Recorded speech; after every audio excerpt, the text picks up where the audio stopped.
ഇപ്പം കുറേ പേര് പറയും ഇൻസ്റ്റാഗ്രാമിൽ വന്ന് സ്റ്റോറി ഇട്ടിട്ട് എന്ത് കിട്ടാനാണ്, അല്ലെങ്കിൽ ഇൻസ്റ്റാഗ്രാമിൽ വന്ന് പോസ്റ്റ് ഇട്ടിട്ട് എന്ത് കിട്ടാനാണ്. എനിക്ക് നിങ്ങളോട് തിരിച്ചു വയ്ക്കാനുള്ളത്, 2 ദിവസം മുന്നേ ഇവിടുത്തെ പ്രധാനമന്ത്രി രാത്രി 12 മണിക്ക് വന്നിട്ട് ഇൻസ്റ്റാഗ്രാമിൽ ഒരു വീഡിയോ ഇടുക. ഹലോ ഫ്രണ്ട്സ്, എനിക്കറിയാം നീറ്റ് പേപ്പർ ചോർന്നത് അത്ര ചെറിയ കാര്യമല്ല, അങ്ങനെയാണ് ഇങ്ങനെയാണെന്നൊക്കെ. ദെൻ എന്തിനാണ് അയാൾ വന്ന് ഇൻസ്റ്റാഗ്രാമിൽ പോസ്റ്റ് ഇടുന്നത്?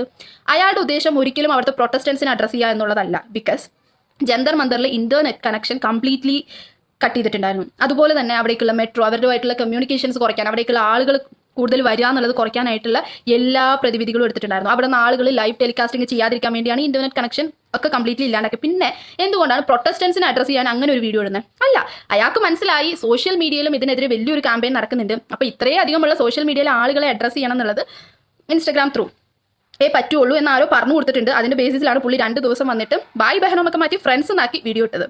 സോ എഗൈൻ വീണ്ടും എനിക്കിതിൽ പറയാനുള്ളത് എന്തെന്ന് വെച്ചാൽ, ഇതിന് ഇപ്പോഴും സപ്പോർട്ട് ചെയ്തുകൊണ്ടിരിക്കുന്ന കുറച്ച് അന്ധഭക്തന്മാർ, നിങ്ങൾ എത്രയും പെട്ടെന്ന് ഒരു സൈക്കോളജിസ്റ്റിനെ പോയി കാണുക എന്ന് എനിക്ക് പറയാനുള്ളൂ. കാരണം റിലീജിയൻ അല്ലെങ്കിൽ മതം എന്നുള്ള ഒരു പോയിന്റ് നിങ്ങളുടെ തലയിൽ ഇങ്ങനെ കാർന്ന് തിന്നുകൊണ്ടിരിക്കുക, നിങ്ങളുടെ ബ്രെയിനിന്. ശരിക്കും പറഞ്ഞാൽ നിങ്ങളാണ് ശരിക്കും ആന്റി നാഷണൽസ്. ഇവിടുത്തെ ഒരു സിസ്റ്റം, ഡെമോക്രാറ്റിക് കൺട്രിയിൽ ഒരു സിസ്റ്റം തെറ്റ് ചെയ്തു അതിനെ ചോദ്യം ചെയ്യുന്നവരെ നിങ്ങൾ ആന്റി നാഷണൽസ് ആയിട്ട് ചാപ്പ കുത്തുമ്പം നിങ്ങൾ സ്വയം ചിന്തിക്കുക, നിങ്ങളുടെ വീട്ടിലുള്ള അല്ലെങ്കിൽ നിങ്ങളുടെയൊക്കെ മക്കളും നാളെ ഈ ഒരു രാജ്യത്തെ എഡ്യൂക്കേഷണൽ സിസ്റ്റമാണ് ഫോളോ ചെയ്യേണ്ടത്.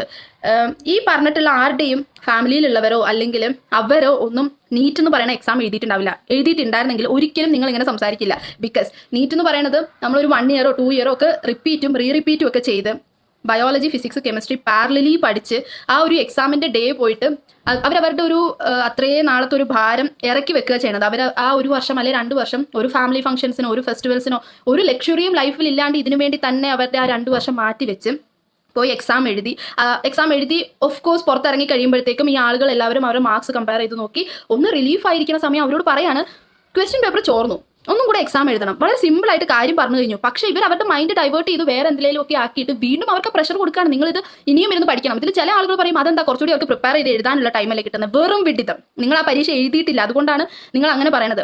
അവർ ഡൈവേർട്ട് ആയിട്ട് വീണ്ടും അത് എഴുതുക. സെക്കൻഡ് ടൈം എക്സാമിന് അവർക്ക് ഫസ്റ്റ് ടൈം പോലെ പെർഫോം ചെയ്യാൻ പറ്റിയില്ല എന്നുണ്ടെങ്കിൽ ഈ 1 വർഷത്തെ 2 വർഷത്തെ കഷ്ടപ്പാടാണ് അവിടെ ഇല്ലാണ്ടാവുന്നത്. 1 വർഷം 2 വർഷം എന്ന് പറഞ്ഞാലും ചില കുട്ടികൾ +1 മുതലേ ഈ എൻട്രൻസ് കോച്ചിങ് സ്റ്റാർട്ട് ചെയ്യും എന്ന് പറയുമ്പോൾ ഒരു 3-4 വർഷത്തെ കഷ്ടപ്പാടാണ് അവിടെ ഇല്ലാണ്ടാവുന്നത്. ആൻഡ് 20-ന് മേളിൽ കുട്ടികളാണ് ഇതിന്റെ പേരിൽ സ്യൂസൈഡ് ചെയ്തത്. ഈ സ്യൂസൈഡ് ചെയ്തതിൽ എനിക്ക് ഏറ്റവും ഹാർട്ട് ടച്ചിങ് ആയിട്ട് തോന്നിയത്, അതിൽ ഒരാളുടെ അച്ഛൻ എന്ന് പറയുന്നത് കാർഗിൽ യുദ്ധത്തിൽ പങ്കെടുത്തിട്ടുള്ള ആളാണ്.